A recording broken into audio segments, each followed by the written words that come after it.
uomo stimato, e si sono lasciati interrogare da Renzo con la cinepresa, perché Renzo è una persona curiosa, amava conoscere i luoghi, le persone, le parole, le immagini, e era per me un grande amico. Quindi chiederei a tutti voi di venire qua e di lasciare un contributo, una lettura, un racconto, sogni. Lascio il tuo cuore, lascio le tue paure e lascio che ti scordino come vuoi tu.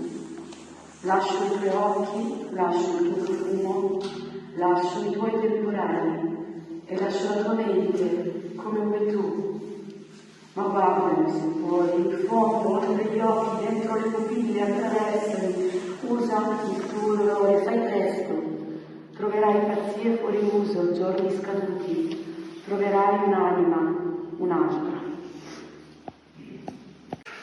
L'arrancare tra contagini nelle tue ciacche, con la voce calma, carica, quasi rotta, era sempre preceduta dal suono delle amate campane. I tuoi ricordi scorrevano grazie alle tue parole. Tu bambino, poi ragazza, le tavolate piene di amici, tanti amici. Renzo, quando hai girato l'ultima pagina della tua vita terrena, non sei andato via per sempre. Continua a vivere, popoli ancora le nostre giornate e le nostre notti, con una presenza silenziosa e discreta, ma viva. Sfuggi ai nostri occhi, ma nei bellissimi occhi della tua nipotina Melissa che ti ritroviamo. In lei che avevi appena imparato a conoscere, ma che già amavi di un amore indescrivibile. Continui a camminarci accanto e ci rammarica non vederti, ma sei dentro di noi.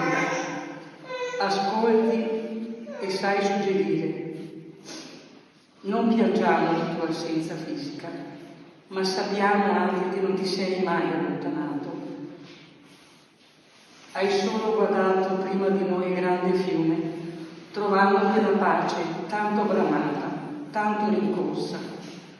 Io so che ci rincontreremo in una nuova grande tavolata piena di amici e tanta allegria, e sentiremo ancora insieme il suono delle nostre tanto amate campane. Ciao Renzo.